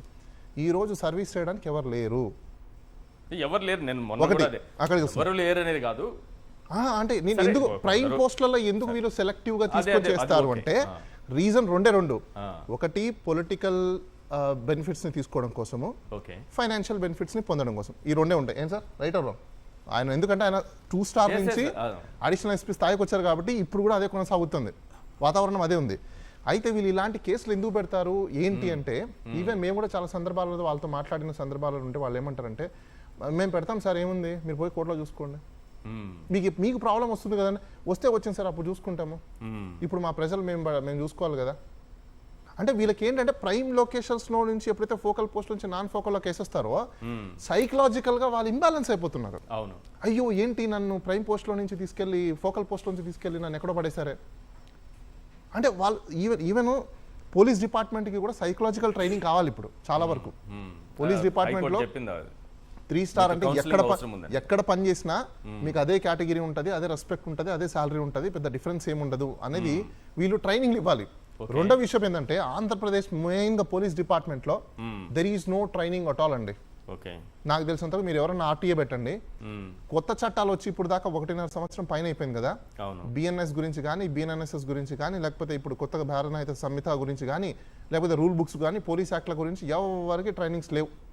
ట్రైనింగ్ లేనప్పుడు, నాలెడ్జ్ లేనప్పుడు, రూల్ ప్రొసీజర్ తెలియనప్పుడు వీళ్ళు ఏం చేస్తారు? తప్పులే కదా చేస్తారు. ఈ తప్పుల వల్ల బలైపోయేది ఎవరు సార్? ట్రైనింగ్ లేకపోవడం వల్ల, మీరు రూల్ బుక్ లో ఏముందో తెలియకపోవడం వల్ల తప్పులు చేయడం ఒకటి, తెలిసి అన్ని తెలిసి మరి తప్పులు చేయడం అనేది నేను అక్కడికే వస్తున్నా. ఇది ప్రమాదకరం. నేను అక్కడికే వస్తున్నా. అది ఒక పొజిషన్. రెండో పొజిషన్ ఏంటి? ఎక్స్పీరియన్స్ అయిపోయిన ప్రతి ఒక్కరు ఏం చేస్తున్నారంటే పొలిటికల్ బాసెస్, ఇప్పుడు సార్ చెప్పినట్టుగా ఐపీఎస్ రేంజ్ లో ఉన్న వాళ్ళు, ఎస్పీ, ఐజీ, ఇంకా ఐజీకి మించి డీజీ వరకు ఉండదండి. ఐజీ ఎస్పీలోకి డైరెక్ట్గా మినిస్టర్, డైరెక్ట్గా ఎమ్మెల్యే, డైరెక్ట్గా పొలిటీషియన్స్ కాంటాక్ట్ ఉంటాయి. వీళ్ళు ఫోన్ చేసి వాళ్ళని ఎత్తమంటే ఎత్తుతారు టప్పు అనేసి. ఎందుకు ఎత్తుతున్నావు ఏంటని కూడా ఏం చెప్పరు. ఇంకా ఎన్డీపీఎస్ కేసులో మీరు ఇందాక అన్నారు చూసారా, ఎన్డీపీఎస్ ఆంధ్రప్రదేశ్లో పెట్టిన చాలా వరకు 90% కేసులన్నీ ఫాల్స్ కేసులే. నేను రీజన్ కూడా చెప్తా. సార్ ఒకటి చెప్పారు, ఏమని, పొజిషన్ అనేది ఉంది కదా అక్కడ, ఆ యొక్క గాంజాని పొజిషన్స్ వాళ్ళు తీసుకున్నారు కదా, వాళ్ళ మీద కేసులు పెట్టాలంటే ఆల్రెడీ ఒకటి రిట్ ఫైల్ చేస్తున్నాము. పోలీసు వాళ్ళు గాంజా కేసులు ఏ విధంగా పెడతారని చెప్పేసి ఒక సీరియల్ స్టోరీలా ఉంది ఆ కేసు. ఇది రాజమండ్రి ప్రాంతాలలో జరిగింది. ఏ కేసు మీరు తీసుకున్న ఈరోజు ఆంధ్రప్రదేశ్లో అందరు మేల్కోండి, గాంజా కేసులు పెట్టేవన్నీ కూడా పెడలర్స్ ఎవరో తెలుసా? ఒకప్పుడు పెడలర్స్ ఎవరో ఆ రోడ్లో ఉన్న మనుషులో లేకపోతే ఆ ఏరియాలో ఉన్న డాన్లో వీళ్ళు ఉండేవాళ్ళు. ఈ రోజు 1 minute నేను ముగిస్తా. ఈ పెడలర్స్గా ఎవరు మారిపోయారంటే పోలీస్ డిపార్ట్మెంట్, రెవెన్యూ డిపార్ట్మెంట్లో ఉన్న వాళ్ళకి విత్ నోయింగ్ వెరీ వెల్ నాలెడ్జ్తో జరుగుతుంది ఈ బిజినెస్ దందా. వీళ్ళకి కమిషన్స్ మళ్ళీ ఎవరికి కమిషను? ఈ సేల్ చేసే వాళ్ళు ఎవరైతే ఉన్నారో పెడలర్స్, లోకల్లో ఉండే వాళ్ళు, పోలీస్ డిపార్ట్మెంట్కి. ఇది పంట పండించేది ఎక్కడైతే ఉందో విఆర్ఏలు, విఆర్ఓలు, తహసీల్దార్సు, డిప్యూటీ తహసీల్దార్సు, వీళ్ళ పని ఏంటో తెలుసా అండి? ఎవ్రీ సీజన్కి ఏ ఏరియాలో ఎంత క్రాప్ వేసున్నారో, ఎంటీ ల్యాండ్ ఎంత ఉందో వీళ్ళు రికార్డు మెయింటైన్ చేయాలి ఫస్ట్లీ. అంటే మెయింటైన్ చేస్తున్నట్టు వీళ్ళు ఇప్పుడు రికార్డు మేము ఖచ్చితంగా పాటిస్తున్నామంటే దే నోస్ వెరీ వెల్ ఎక్కడ పండిస్తున్నారని చెప్పేసి. సినిమా చూసినట్టున్నారేమో. అట్లనే ఇది ప్రాక్టికల్ గా ఉన్నది, కూడా అదే ఉందిలే, ప్రాక్టికల్ గా ఉన్నది ఆ సినిమాలో చూపిస్తున్నారు. సో మేము చాలా సందర్భాలలో అడిగినప్పుడు కూడా వీళ్ళు ఒకటి ఏంటంటే false cases, narrative of false cases ఎందుకు చేస్తారు కూడా చెప్తాను. ఇప్పుడు కొత్త ట్రెండ్ వచ్చింది ఆంధ్రప్రదేశ్ లో. మీకు తెలుసు సోషల్ మీడియా యాక్టివిస్టుల పైన ఏ కేసులు పెట్టాలో తెలుసు, కానీ అవి కాకుండా ఫాల్స్ కేసులు మీరు ఏవైతే పెడుతున్నారో మరి తీవ్రమైన కేసులు, మహిళల అక్రమ రవాణాని, గంజాయి అని, బలవంతపు వసూళ్ళని, ఇంకా బలవంతపు వసూళ్ళు హత్యాయత్నం అని, ఇవన్నీ కూడా పెట్టేసుకుంటూ పోతున్నారు కదా. ఇవి నిలుస్తాయా? ఏవి ట్రైల్లో నిలవండి. అవును, ట్రైల్లో నిలవ. కానీ ఈ లోపల వాళ్ళకి పడాల్సినటువంటి ఇబ్బందులు పడుతుంటారు, రిమాండ్ లో ఉంటారు. ఎన్ని ఇబ్బందులు సార్ అవన్నీ? 211 అప్లికేషన్ ఫైల్ చేయండి అందరూ. ఫాల్స్ చార్జెస్ ఏమైనా ఇంటెన్షన్ గా చేసి ఇంజరీ చేస్తే, నాంది సినిమా అందరు చూడండి దయచేసి చెప్తున్నా, రిక్వెస్ట్ చేస్తున్నా. నాంది సినిమా ఒకసారి అందరు చూడండి. ఆ నాంది సినిమాలో 211 అప్లికేషన్ ని ఏ విధంగా మూవ్ చేస్తారు, ఏ విధంగా దాన్ని యూటిలైజ్ చేస్తారు. పోలీస్ డిపార్ట్మెంట్ పోలీసులు మీ మీద ఫాల్స్ చార్జెస్ వేసి ఇన్ కేసు మీరు అక్కుటల్ అయితే మాత్రం, ఈవెన్ అక్కుటల్ కాకపోయినా ప్రైమా ఫేసి లేని కేసెస్ ఏవైనా కూడా immediately you can file an application. మనము తప్పు చేయలేదని నిరూపించుకోవడానికి ఒక పోరాటం చేయాలి. పోలీసులు తప్పు చేశారని నిరూపించుకొని మళ్ళీ 211 వేసుకొని మళ్ళీ సామాన్యుడికి ఎక్కడ సామాన్యుడు మీరు అన్నది 100% కరెక్టే. అయితే ఇప్పుడు కొత్త ట్రెండ్ ఒకటి స్టార్ట్ అయింది ఆంధ్రప్రదేశ్ లో. ఏంటో తెలుసా? జనరల్ గా విక్టిమ్ కేసులు పెడతారు, విక్టిమ్ వచ్చి పోలీస్ స్టేషన్ లో వెళ్తే కేసులు బుక్ చేస్తారు. మ్యానుఫ్యాక్చరింగ్ కేసెస్ తయారవుతున్నాయి ఇప్పుడు. తెలుసా ఏంటో? మ్యానుఫ్యాక్చరింగ్ కేసెస్, విక్టిమ్ కేసెస్ కాదండి ఇప్పుడు, మ్యానుఫ్యాక్చరింగ్ కేసెస్. ఆల్రెడీ తయారై వస్తాయి, మ్యానుఫ్యాక్చరింగ్ జరుగుతాయి. ఒక చోట కంప్లైంట్ కాపీ, ఒక చోట నేరేటివ్ జరుగుతుంది. నేరేషన్ జరిగి మొత్తం ఒక ప్రిపరేషన్ అయిన తర్వాత ఆ కంప్లైంట్ కాపీ ఇంకొకటి దగ్గరకు వస్తుంది. ఆ కంప్లైంట్ కాపీలో వీళ్ళు ఫైండ్ అవుట్ చేస్తారు ఏ కంప్లైంట్ అండి మనం పట్టుకుంటే ఇతను నిలబడతాడు మనకు. ఇది కూడా ఉంది ఇక్కడ, మీరు గమనించాలి. కంప్లైనెంట్ ని కూడా సెలెక్ట్ చేసుకుంటారు. కంప్లైనెంట్ ని కూడా సెలెక్ట్ చేసుకొని ఏ పోలీస్ స్టేషన్ లో పెడితే మనకు ఈ పోలీస్ మాట వింటాడని చెప్పేసి ఆ పోలీస్ స్టేషన్ లో సెలెక్ట్ చేసుకొని అక్కడ కంప్లైంట్ పంపిస్తారు. This is called manufacturing cases. అందరు గుర్తుపెట్టుకోండి. ఏం సార్, రైట్ ఆర్ రాంగ్? ఎందుకంటే ఎక్స్పైరీ డేట్ అయితే ఉంటుంది ఆ మ్యానుఫ్యాక్చరింగ్. ఎక్స్పైరీ డేట్ ఏంటో తెలుసా? ఈ రోజు డివిజన్ బెంచ్ ఏదైతే ప్రైమ్ ఆఫీస్ అడ్మిట్ అయిందో దాంట్లో ఇంకో మీద బ్యూటిఫుల్ పాయింట్ ఒకటి నేను చూపిస్తాను సార్, ఒకసారి ఇవ్వండి. అది బ్యూటిఫుల్ పాయింట్ ఏంటంటే వీళ్ళు జనరల్గా అరెస్ట్ అయిన తర్వాత, ఒక వ్యక్తిని అరెస్ట్ చేసిన తర్వాత అప్పుడు మీడియేటర్ రిపోర్ట్ అనేది ప్రిపేర్ చేస్తారు. ఇక్కడ హైలైట్ ఏంటో తెలుసా? ఊహల్లో కళ్ళల్లో జ్యోతిష్కం చెప్పేశారు వీళ్ళకి ముందే నువ్వు పలానా మీడియేటర్ రిపోర్ట్ ప్రిపేర్ చేసి పెట్టుకో, పలానా వ్యక్తి రాగానే అరెస్ట్ రాగానే ఈ మీడియేటర్ రిపోర్ట్ నీకు పనికొస్తుందని చెప్పేసి అని. వీళ్ళు అరెస్ట్ కాకుండా ముందే 7 గంటల మీడియేటర్ రిపోర్ట్ ఎప్పుడు ప్రిపేర్ చేస్తారంటే 7:30కి ప్రిపేర్ అయిపోయింది mediator report. Mediators report was prepared from 7:30 PM. ఆయన అరెస్ట్ చూపించింది ఎప్పుడు? 7:30 PM నుంచి 8:50 మధ్యలో అరెస్ట్ చూపించారు. 8:45 ఆ మధ్యలో అనుకోండి. అంటే మీడియేటర్ రిపోర్ట్ ఎప్పుడు చేయాలి? 8:45 తర్వాత 9కో, అంతేనా, 9:15కో, 9:30కో లేదా 10 o'clockకో చేస్తారు జనరల్ గా. ఇక్కడ ఏం చేశారు? 7:30కి మీడియేటర్ రిపోర్ట్స్ ప్రిపేర్డ్. మరి 7:30కి ఎట్లా ప్రిపేర్ చేసుకున్నారు మీడియేటర్ రిపోర్ట్? కోర్టు భావించడానికి రీజన్ ఏంటంటే మెయిన్ ఇదే, వీళ్ళు మీడియేటర్ రిపోర్ట్స్ 2. అందుకే కోర్టు భావించి, ఇంకోటి మీరు గుర్తుపెట్టుకోండి, పోలీస్ వాళ్ళని నమ్మకం పోయింది అనడానికి ఇంకో పెద్ద రీజన్ ఉంది ఇక్కడ. వీళ్ళు ఇచ్చే కాల్ డేటా రిపోర్ట్ ఏదైతే ఉందో దాన్ని నమ్మలేక సుమోటోగా ఎవరైతే సర్వీస్ ప్రొవైడర్స్ ఉన్నారు చూసారా, వాళ్ళని కూడా సర్వీస్ ప్రొవైడర్ ని కూడా రిక్వెస్ట్ ఇంప్లీట్ చేసి సుమోటోగా వాళ్ళ దగ్గర నుంచి రిపోర్ట్ ఎందుకు తీసుకునిందంటే వీళ్ళు, నేను ఇక్కడ కూడా బ్యూటిఫుల్ స్టోరీ చెప్తాను, ప్రొవైడర్ నుంచి మ్యానిపులేట్ అవ్వడానికి ఛాన్స్ లేదు. ఎందుకంటే సర్వీస్ రిపోర్ట్ డైరెక్ట్ గా సర్వీస్ రిపోర్ట్ ప్రొవైడర్ డైరెక్ట్ కోర్టుకి ఇస్తాడు సీల్ రిపోర్ట్ లో. ఎందుకు ఇది వచ్చిందంటే నేను అక్కడికి వస్తాను. ఇప్పుడు ఈ డివిజన్ బెంచ్ లో ఎవరైతే మనకు జడ్జ్మెంట్ ఇచ్చారో డివిజన్ బెంచ్ లో ఉన్న సీనియర్ మోస్ట్ జడ్జ్ ఎవరైతే ఉన్నారో ఈయన ఇలాంటి కేసులు చాలా డీల్ చేస్తున్నారు గతంలో. సో ఆయనకి ఈ టెక్నాలజీ మీద మంచి ఎక్స్పర్ట్ పట్టుంది. మా అడ్వకేట్ మీద కొట్టినప్పుడు మేము ఇదే కేసు ఫైల్ చేస్తే గతంలో జడ్జ్ గారు సేమ్ ఇదే రఘునందన్ గారు జడ్జ్ గారు పోలీసు వాళ్ళకి ఒకటి అడిగారు, I had experience, I know what is the Google tech and what is the information, what is IT technology, you come with that అని చెప్పేసి. సూపర్. ఆయనకు ఆ ఎక్స్పీరియన్స్ ఉంది కాబట్టి ఈ రోజు సిబిఐ ఇదైపోయింది. Very nice, very nice. Kakuman గారు, ఏంటి రాష్ట్రంలో సోషల్ మీడియా యాక్టివిస్టులే కాదు, వైఎస్ఆర్సీపీ కూడా పాపం చాలా పెద్ద బాధితురాలుగా మారిపోయింది ఆ పార్టీ. ఏంటి మీ పోలీసు వ్యవస్థ పనితీరు ఎలా ఉందనుకుంటున్నారు రాష్ట్రంలో? సార్, ప్యానల్ ఉన్నటువంటి మిత్రులకు ముందుగా నమస్కారాలు. పోలీసు వ్యవస్థ పనితీరు ఆంధ్ర ప్రజలు బాగానే చూస్తూ ఉన్నారు అందరూ. మీ ఫ్యామిలీ కూడా డిపార్ట్మెంట్కి సంబంధించిన ఫ్యామిలీనా? మా ఫ్యామిలీ కూడా పోలీస్ కాబట్టి డిపార్ట్మెంట్. వాస్తవాలు చెప్తారని నేను నమ్ముతున్నా.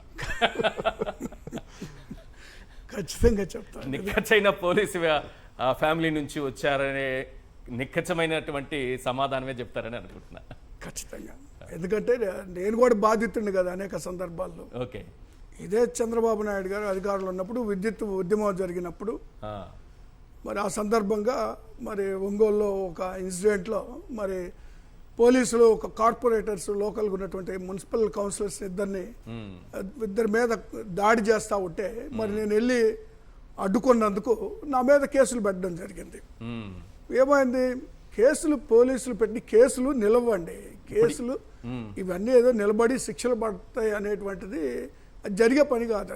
మద్యం స్కామ్ లో పాపం ఈరోజు మిథున్ రెడ్డి గారు బెయిల్ పైన వచ్చారు. ఎంతమంది ఇప్పటికే చాలా మంది, చెవిరెడ్డి గారు ఉన్నారు, ఇంకా చాలా మంది పార్టీ నాయకులు. అదే కేసులు నిలబడవని. ఫర్ ఎగ్జాంపుల్ నేనే మద్యం స్కామ్ కూడా అంతేనా? కాకపోతే ఏంటంటే మద్యం స్కామ్ అంతేనా? ప్రతి ఒక్క కేసు అంతే సార్. ఇప్పుడు పెట్టిన కేసులోనే అంతే. నేను చెప్తున్నాను కదా, ఇప్పుడు నా మీద ఒక కేసు పెట్టారు పోలీసులు. అప్పుడు 8 సంవత్సరాలు కోర్టుకు తిరిగాను, కొట్టేసింది కోర్టు చివరిలో. ఈ 8 సంవత్సరాలు కోర్టుకు తిరగడానికి ఎంత ఇబ్బంది పడి ఉంటాం మేము. కాబట్టి ఇలాంటి కేసులు చాలా తిరిగాము కోర్టులకి. ఇలాంటివన్నీ పోలీస్ వ్యవస్థ అనేటువంటిది ఇక పచ్చ చొక్కాలు వేసుకొని కూర్చొని పనిచేస్తూ ఉంది ఆంధ్రప్రదేశ్లో. రెడ్ బుక్ రాజ్యాంగం అనేది పూర్తి స్థాయిలో అమలు పరుస్తూ ఉన్నారు. ఇప్పుడు భారత రాజ్యాంగం లేదా అంబేద్కర్ గారు రచించినటువంటి రాజ్యాంగం అమలు జరగట్లేదు. ఎందుకంటే ఇప్పుడు పోలీసు వ్యవస్థ ఒకప్పుడు మరి అంతో ఇంతో కొంత ఫేవర్ చేసేటువంటి వాళ్ళని చూసాం, కానీ ఇప్పుడు అసలు పూర్తి స్థాయిలో లొంగిపోయి పూర్తి స్థాయిలో ఇక బానిసల్లాగనో కట్టు బానిసల్లాగనో ఈ అధికార పార్టీ నాయకులకి పనిచేస్తున్నటువంటి తీరు చూస్తూ ఉంటే ఆశ్చర్యం కలుగుతూ ఉంది. ఎందుకంటే ఇప్పుడు ఎన్ని కేసులు, 1, 2 వైఎస్ఆర్ కాంగ్రెస్ పార్టీ నాయకుల మీద, కార్యకర్తల మీద, అంటే చివరికి ఏ స్థాయికి వచ్చింది, కోర్టు చికాకు పుట్టేసి కోర్టుకి జరిగినటువంటి సంఘటనల మీద మరి కోర్టు ఒక నిర్ణయానికి వచ్చి సిబిఐకి ఇచ్చిందంటే అర్థం చేసుకోవచ్చు ఈ పోలీస్ వ్యవస్థ ఏ స్థాయిలో వ్యవహరిస్తుందో, ఏ స్థాయిలో పనిచేస్తుందో కూడా చూస్తూ ఉంది. ఫర్ ఎగ్జాంపుల్ చూసాం కదా నిన్న మరి హైకోర్టు ఉద్యోగి లక్ష్మీనారాయణ మీద జరిగినటువంటి దాడి. మరి దాంట్లో ఆయన కారులో మరి హైకోర్టుకు సంబంధించినటువంటి అతి ముఖ్యమైనటువంటి ఫైల్స్ కూడా తీసుకెళ్లి మరి కోర్టులో సబ్మిట్ చేయాల్సినటువంటి ఫైల్స్ ని కూడా తీసుకెళ్ళనీయకుండా మరి ఆ మాకు ఫైల్స్ ఉన్నాయి అని చెప్తే జడ్జి ఫోన్ చేస్తాడులే అని. అంటే న్యాయ వ్యవస్థ మీద, జడ్జీల మీద ఈ పోలీస్ వ్యవస్థకి మరి కొందరు ఏ విధంగా గౌరవిస్తున్నారో, ఏ విధంగా వ్యవహరిస్తున్నారో చూస్తే తెలుస్తా ఉంది. మరి చివరికి మరి ఉద్యోగి అని చెప్పిన తరువాత కూడా ఫైల్స్ ఉన్నాయి, జడ్జెస్ దగ్గరికి తీసుకెళ్తున్నాను, వాళ్ళు ఈ రాత్రికి చదువుకోవాలి, రేపు పొద్దున ఆ కేసు పైన విచారణ ఉంటుందని చెప్పినా కూడా ఒక సిఐ వచ్చి చెంపలు పగలగొట్టి స్టేషన్కి తీసుకెళ్ళి మీ జడ్జిలు ఫోన్ చేస్తారులే అని ధైర్యంగా అనగలిగారంటే ఎక్కడి నుంచి వస్తోంది వీళ్ళకి ఈ ధైర్యం? ఇది చాలా కీలకమైన పాయింట్. ఏదో కొట్టేశారు, చంపలు వాయించేశారు కాదు, ఎక్కడో ఒక ధైర్యం అనేది ఎవరో ఒకరు ఇస్తూ ఉండాలి కదా. మనం తప్పులు చేస్తున్నా సరే ఈ కోర్టులు కూడా మనల్ని ప్రశ్నించలేవనేటటువంటి ఒక ధైర్యం వస్తుంది. అది ఎక్కడి నుంచి వస్తుంది? ఇప్పుడు ఈశ్వర్ గారు వీళ్ళ ధైర్యం ఏంటి?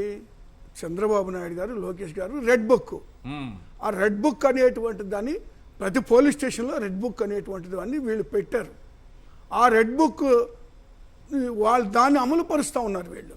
మరి ఒక ప్రభుత్వం ఏదైతే అధికారంలో ఉందో, ఏదైతే మరి ఈరోజు అడ్డగోలుగా పరిపాలన సాగిస్తూ ఏదైతే వైఎస్ఆర్ కాంగ్రెస్ పార్టీ కార్యకర్తల మీద, సామాన్యుల మీద, పెద్ద నాయకుల దగ్గర నుంచి అందరినీ కూడా వేధిస్తున్నారో అనేటువంటి అంశాన్ని మరి వాళ్ళు పోలీస్ వ్యవస్థ కూడా మరి అవన్నీ చూస్తూ ఉన్నారు కదా. దానికి అనుగుణంగానే కింద స్థాయి ఉన్నటువంటి నాయకుల మీద, కింద స్థాయి ఉన్నటువంటి కార్యకర్తల మీద, సోషల్ యాక్టివిస్టుల మీద ఏంటి కేసులు ఉన్నాయి.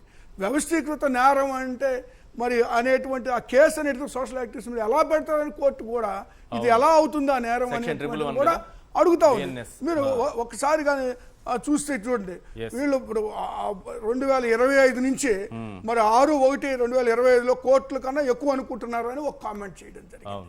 మరొక పక్క చూస్తే 18/2/25లో మరి లోపల వేయడం మినహా మీరేం చేస్తున్నారు, మీరు ఏం చేస్తున్నారు అంతకు మించి?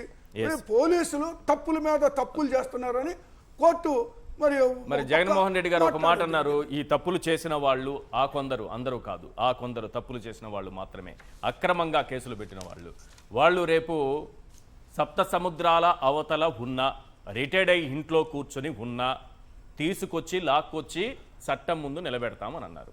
న్యాయస్థానాలలో నిలబెడతాం, వాళ్ళకి శిక్షలు వేస్తామన్నారు. చేస్తారా? అవన్నీ సాధ్యమయ్యే పని. దాదాపు ఈ ఒక 1.5 సంవత్సరం నుంచి కూడా వైఎస్ఆర్ కాంగ్రెస్ పార్టీ మేము కూడా నిశ్చితంగా పరిశీలిస్తా ఉన్నాం, ఓర్చుకొని కూడా భరించి కూడా మరి దాన్ని అలా చూస్తూ ఉన్నాం. కానీ రాను రాను రాను మితిమీరిపోయినటువంటి పరిస్థితుల్లో ఖచ్చితంగా మరి ఏదైతే వాళ్ళు రెడ్ బుక్ రాజ్యాంగం అన్నారో దానికి ధీటుగా డిజిటల్ బుక్ను పెట్టాల్సిన పరిస్థితులు అనివార్యంగా వైఎస్ఆర్ కాంగ్రెస్ పార్టీకి ఏర్పడినాయి.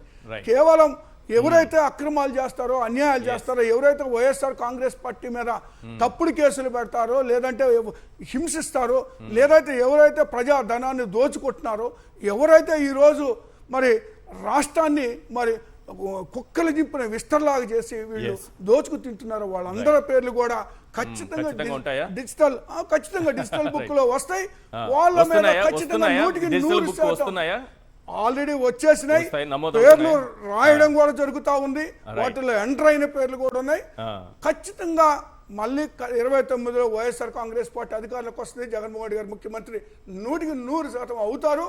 ఖచ్చితంగా వీళ్ళందరినీ సప్త సముద్రాలు అవుతున్నా కూడా తీసుకొచ్చేసి చట్టం ముందు నిలబెట్టేందుకు మరి వైఎస్ఆర్ కాంగ్రెస్ పార్టీ మరి ఈ యొక్క డిజిటల్ బుక్ అనేటువంటి ప్రవేశపెట్టింది అనేటువంటి చెప్పారు. రైట్. సవీంద్రారెడ్డి గారు, ఏంటి మీ కేసుని మొదటిసారి ఇన్ని కేసులు చూస్తూ వస్తున్నాం కదా సోషల్ మీడియా యాక్టివిస్టుల పైన, దాదాపు 1200 కేసులని మన హోంమంత్రి గారే చెప్పారు. కానీ మీ కేసు మాత్రం సిబిఐకి రెఫర్ చేసింది హైకోర్టు.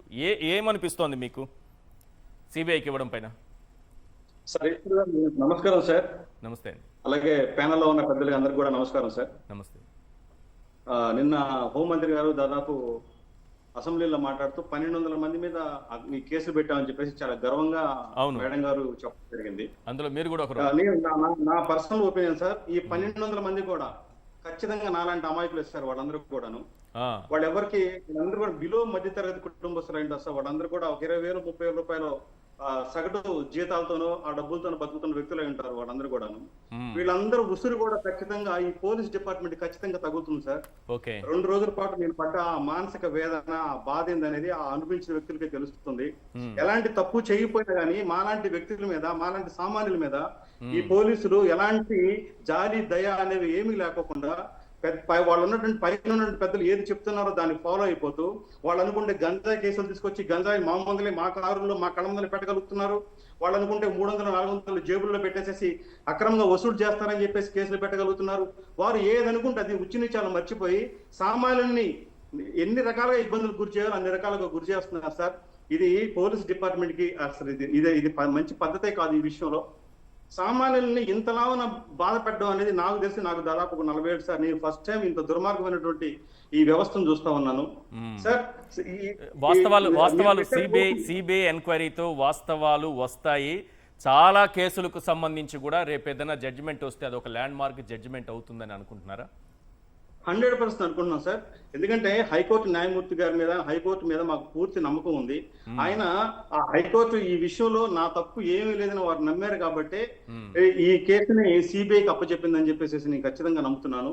నాలాగా ఎంతమంది అయితే రకరకాల కేసుల్లో సఫర్ అవుతున్నారో, రకరకాల కేసుల్లో జైల్లో ఉన్నారో వాళ్ళందరికీ కూడా ఈ కేసు ద్వారా విముక్తి కలుగుతుందని చెప్పేసి అయితే నేను ఖచ్చితంగా కోరుకుంటున్నాను సార్.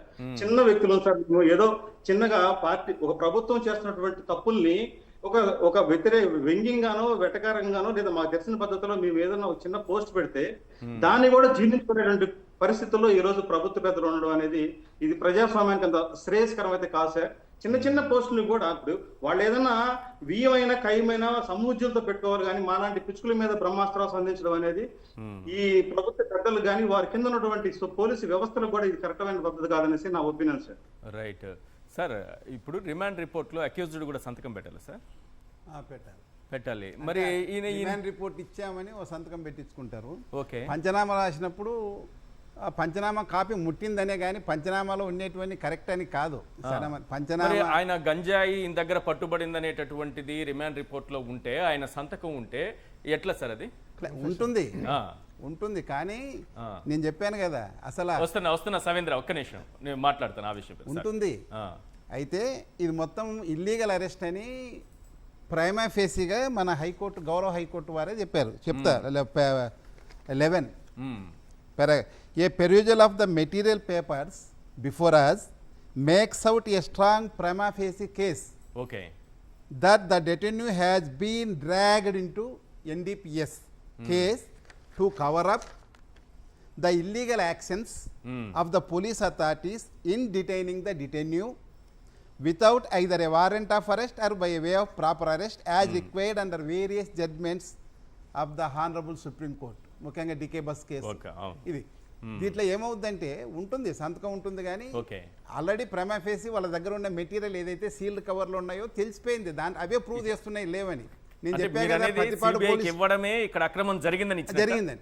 పత్తిపాడు పోలీసులది కానీ లేకపోతే మీడియేటర్స్ కానీ ఎవరిది కూడా ఆ లొకేషన్లో ఉండరు. పాతూరు తాడేపల్లిలో ఉండరు వాళ్ళు, డెఫినెట్గా ఉండరు. నీకు సీసీ కెమెరాలు ఉంటాయి, అన్నీ ఉంటాయి, చాలా సైంటిఫిక్గా ప్రూవ్ అవుతుంది. ఇప్పుడు ఏమవుతుందంటే వీళ్ళందరూ కూడా ఇప్పుడు సిబిఐ రిపోర్ట్ ఇచ్చిన తర్వాత వాళ్ళ మీద క్రిమినల్ కేసు కూడా ఆర్డర్ ఇస్తుంది సిబిఐ చేస్తుంది. అది కూడా నాకు తెలిసినంత వరకు ఎఫ్ఐఆర్ కడతారు. ఈవెన్ తాడేపల్లి పోలీసుల మీద కూడా ఒక కేసు అవుద్ది. ఎందుకంటే నా భర్తను ఎవరో మీ పేరు చెప్పి తీసుకెళ్లారంటే కిడ్నాప్ అది. సో ఇక్కడ రెండు కేసు నమోదు చేయలేదు, అసలు ఏమి చేయలేదు. ఒక కంప్లైంట్ పెట్టుకున్నారు, తర్వాత రేపు కోర్టులో వాడు అడిగినప్పుడు ఎఫ్ఐఆర్ చేయలేరు కదా. ఒక రోజు అయిపోయింది. నాకు ఏదన్నా అన్యాయం జరిగింది ఒక కేసు పైన, నేను ఇక్కడ కాకుండా ఆ పరిధిలో ఉన్నటువంటి పోలీస్ స్టేషన్ కాకుండా వేరే పోలీస్ స్టేషన్కి వెళ్ళి కంప్లైంట్ చేసిన జీరో ఎఫ్ఐఆర్ నమోదు చేయాలి. జీరో ఎఫ్ఐఆర్ నమోదు చేయాలా? ఇప్పుడు ఒక ప్రొవిజన్ ఉంది, 3 years నుంచి 5 years 7 years మధ్యన ఉన్న ఏదైనా కేసు వస్తే, అంటే మామూలు కేసులు ఈ సోషల్ మీడియా కేసులు ఇటువంటి వస్తే నువ్వు 14 days తీసుకోవచ్చు. ఓకే, ప్రిలిమినరీ ఎంక్వైరీ చేస్తే. కానీ ఇది కాదు, లైఫ్ తో సంబంధం. అతన్ని ఉంచుతారా, చంపుతారా, ఇమ్మీడియట్ గా నువ్వు పరిగెత్తాల్సింది వెంటనే నువ్వు ఎఫ్ఐఆర్ ఇంకోటి గట్టమని చెప్పి ఆ ఎస్హెచ్ఓ పరిగెత్తాల్సింది, అతన్ని వెతుకుతా. ఎందుకంటే తాడేపల్లి పోలీసులే తీసిపోయినారు, మీ పేరు చెప్పి తీసిపోయినారు అని ఆమె చెప్తా ఉంది. అవును కదా. కాబట్టి తాడేపల్లి పోలీసులకు కూడా ఇబ్బంది, ఆ క్రిమినల్ కేసు కట్టి ఇన్యాక్షన్కి మాత్రం ఉంటుంది. ఎందుకంటే వాళ్ళు knowingly disobeying the directions laid and by the law. బిఎన్ఎస్ఎస్లో క్లియర్గా ఉంది నువ్వు చేయాలని, అది చేయాలి. ఎందుకంటే 173లో ఉంది కేసు కట్టమని, ఇమీడియట్ కట్టమని. రెండోది వచ్చేసి వీళ్ళందరూ కూడా రేపు క్రిమినల్ కేసు అయిన తర్వాత రాంగ్ఫుల్ కన్ఫైన్మెంట్లో పోతారు. ఈ పోలీసులు ఎవరైతే పంచనామాలు రాసుకున్నారో వాళ్ళు, ప్లస్ ఎవరైతే ఫిజికల్గా వచ్చి తీసిపోయారో వాళ్ళు కూడా, సీసీ ఫుటేజ్ లేదో తీస్తారు, వాళ్ళని కూడా వదలరు వాళ్ళు. తర్వాత 248, 331 అని ఫాస్టింగ్ ఫాల్స్ కేసు. 231 అంటే లైఫ్, ఇది 10 years కన్నా అబోవ్ పనిష్మెంట్ ఉన్న కేసులు. అంటే ఈ గంజాయి కేసు అది అయితే సేమ్ పనిష్మెంట్ వాళ్ళకు కూడా ఉంటుంది, పెద్ద వాళ్ళకు కూడా. 211 తర్వాత నీకు ఇది 20 NDPS యాక్ట్ వస్తుంది. ఓకే, వీళ్ళందరూ కూడా ఎవరు సఫర్ అవుతుందంటే వీళ్ళకు సవీంద్రారెడ్డికి ఏమీ ఖర్చు లేదండి. ఖర్చు ఉన్న వాళ్ళు వేరే, వాళ్ళ డైరెక్షన్ వీళ్ళు చేస్తారు. వీళ్ళంతా నా సోదరులే, చిన్నోళ్ళంతా. నాకు వాళ్ళ మీదనే పిటి. డైరెక్షన్ ఇచ్చిన వాళ్ళు కూడా ఇందులోకి వస్తారా? ఎక్కడ వస్తారు? ఏ విధంగా ప్రూవ్ చేస్తావు? వీళ్ళే వాళ్ళని మనం చేయలేము. నేను మా సోదరులకు ఏం చెప్తానంటే, ఎస్ఐ నుంచి అడిషనల్ ఎస్పీ వరకు కూడా, లేకపోతే ఎవరైనా మా ర్యాంక్ అందరికి కూడా, మీరు చెయ్యాలంటే ఇబ్బంది. ఇప్పుడు సోషల్ మీడియాలో అశ్లీలము బూతులు పెట్టేదాన్ని నేను అస్సలు క్షమించాను. కరెక్ట్. ప్రతి ఒక్కరి ఎవ్వరు మీద చేసిన ఏ తప్పే. పార్టీ అయినా కానీ. ఎవ్వరు చేసిన తప్పే. ఇప్పుడు వీళ్ళందరూ ఒకటే మీద పెడుతున్నారు, అవతల పార్టీ మీద పెట్టారు. సోషల్ మీడియా నేను చూస్తుంటే కామెంట్స్ సెక్షన్లో చూడాలంటే జుగుప్సాకరమైనటువంటి, అంటే 34 ఏళ్ళ పోలీస్ సర్వీస్లో కూడా నేను ఎప్పుడు అటువంటి పదాలు యూజ్ చేయలే. ఇంకాసేపట్లో ఇదే డిబేట్ మన యూట్యూబ్లో పెడతారు, సాక్షి అఫీషియల్ యూట్యూబ్ లో. దాని కింద కామెంట్స్ చూస్తే జుగుప్సాకరంగా ఉంటుంది. చదివితే మమ్మల్ని మళ్ళీ ఎవరు వచ్చి ఇక్కడ కూర్చోలేరు. నేను మళ్ళీ రానిటికి చాలా. కాబట్టి అన్ని Control చేయాల్సిందే సార్. అన్ని పార్టీ వాళ్ళ మీద కేసులు పెట్టాలా చేయాలి. Right. అయితే దానికి 7 years లోపలనే పనిష్మెంట్ ఉంది కాబట్టి Yes. ఇప్పుడు బిఎన్ఎస్ఎస్ ఇంతకుముందు సిఆర్పిస్లో 41A 41A. ఉండే. నువ్వు 1,00,000 మంది మీద కేసులు పెట్టి సింపుల్ గా నోటీస్ సర్వీస్ అయ్యి నీ కోర్టుకు తిరుగుతూ ఉంటాడు అది. కరెక్ట్. నువ్వేం పెద్దగా ఇప్పుడు వీళ్ళని ఆ 41 తీసుకుపోయి హరాజ్ చేసి చేయాల్సిన పనిలే. నువ్వేదో మర్డర్ కేసులు లేకపోతే టెర్రరిస్టుల మాదిరి ట్రీట్ చేయాల్సిన పనిలే. ఇప్పుడు బిఎన్ఎస్ఎస్ లోన 35లో సబ్సెక్షన్ 3 ఆ నోటీస్ ఇచ్చేసి నువ్వు హ్యాపీగా చేసుకోవచ్చు, నీకేమీ ఇబ్బంది ఉండదు, ప్రతిబంధకం ఉండదు. ఒక నోటీస్ ఇచ్చి చేస్తావు, నువ్వు కావాల్సినంత మెటీరియల్ చేసి నువ్వు ఛార్జ్ షీట్ వేస్తావు. ఎందుకు మీ అంతగా మీరు ఇబ్బంది పడుతున్నారు? మీరు మళ్ళీ ఎవరు రచించారు? మీ ఎస్పీ రచించాడు, మీ డిఐజీ రచించాడు, మీ ఐజీ రచించాడు, డీజీ ఉండడు. ఈ ట్రయల్కి వచ్చేంత లోపల వాళ్ళు ఎవరు ఉండరు కూడా. ఇంకోటి Right. వాళ్ళే నువ్వు సస్పెండ్ మాత్రము- చేస్తారు, సస్పెండ్ కూడా Suspend వాళ్ళే కూడా వాళ్ళే చేస్తారు. చేయాలి. ఎందుకంటే ఎస్పీ కాబట్టి. మీరు మాత్రము కోర్టు చుట్టూ తిరుగుతూ ఉంటారు, పనిష్మెంట్ గురవుతారు. ఎందుకంటే వీటి మీద చాలా కేసులు అవుతున్నాయి. మీరు అన్నారా క్రాంతి కుమారా, ప్రేమ్ కుమార్ అది. ప్రేమ్ కుమార్. నేను ఆఫీసర్, పర్టికులర్ ఆఫీసర్ నా దగ్గర పనిచేశారు. ఏంద్రా ఎఫ్ఐఆర్లో స్కిట్ గురించి అవును. రాస్తే నువ్వు డబ్బులు వసూలు చేసినాడనే సెక్షన్ వేసినావు. నువ్వు చిత్తూరులో పనిచేసి వచ్చావు కదా, తెలివైనోడు, నాకు తెలుసు, యూఆర్ నాలెడ్జబుల్ పర్సన్, ఎందుకు వేసావంటే నాకేం తెలియదు సార్, అంతే, నాకేం తెలియదు. తయారై వచ్చింది, సంతకాలు పెట్టమన్నారు, పెట్టారు. Right right. సవీంద్ర, కన్క్లూడ్ చేయ ఒక 30 seconds లో. ఏదో పాయింట్ చెప్తున్నావు గంజాయి గురించి. సార్ గంజాయి గురించి సార్ సంతకాలు ఎలా పెడతారని మీరు అడిగారు అదే కదా. ఆ రోజు నన్ను అరెస్ట్ చేసినటువంటి శివకుమార్ చౌదరి గారు కావచ్చు, లేకపోతే శ్రీనివాస్ చౌదరి గారు కావచ్చు, లేకపోతే నరకుమార్ చౌదరి గారు కావచ్చు, వీళ్ళు ముగ్గురు నాకు ఇచ్చినటువంటి క్లియర్ ఇన్స్ట్రక్షన్ ఏంటంటే, సంతకం నువ్వు పెడితే బాగుంటది, పెట్టకపోతే ఎలా పెట్టించాలో మాకు తెలుసు అని అన్నారు. ఓకే. సో నేను సంతకం పెట్టానంటే అది నేనేదో నా దగ్గర ఉందని పెట్టడం కాదు. వాళ్ళు చక్కగా కూర్చోబెట్టి నన్ను భయపెట్టి, నన్ను భయభ్రాంతికి గురి చేసి, నెక్స్ట్ నీ ట్రీట్మెంట్ ఎలా ఉండబోతుంది అనేది 2-3 ఖైదీలను చూపించి తద్వారా నా చేత సంతకం పెట్టించారు సార్. ఇంకోటి ఫైనల్ గా నేను చెప్పేది ఏంటంటే సార్, వైసీపీ సోషల్ మీడియా అనేది చాలా పటిష్టమైంది సార్. ఇలాంటి చిన్న చిన్న విషయాల వల్ల సోషల్ మీడియా బలహీన పడిపోయి ప్రభుత్వాన్ని విమర్శించడమో, లేకపోతే ప్రభుత్వం చేసే తప్పుల్ని విమర్శించకుండా ఉంటుంది అనేది నేను అనుకోవడం సార్. మేము ఎన్ని ఇబ్బందులు పడినా సరే ఈ పార్టీ కోసం, ఈ ప్రభుత్వం కోసం వీళ్ళు చేసే ఇబ్బందులకి భయపడతాం, చిన్న కుటుంబాలు కాబట్టి బాధపడతాం, కొడితే కొట్టించుకుంటాం, దాని తగ్గ ఏం పడ్డా సరే అంతిమంగా ఈ పార్టీ కోసం పనిచేయడమో, లేకపోతే ఈ జగన్ గారి కోసం పనిచేయడం అనేది మాత్రం ఈ social media, YCP social media ఏదైతే ఉందో అది ఎప్పటికీ ఆపదు sir. Right right. Thank you Savindra Reddy, చర్చలో పాల్గొన్నందుకు. డాక్టర్ బాలా గారు, కాకుమన్ రాజశేఖర్ గారు, సార్ రాజేశ్వర రెడ్డి గారు, thank you so much sir. ఇది వాటి చర్చా కార్యక్రమం. చూస్తూనే ఉండండి సాక్షి టీవీ.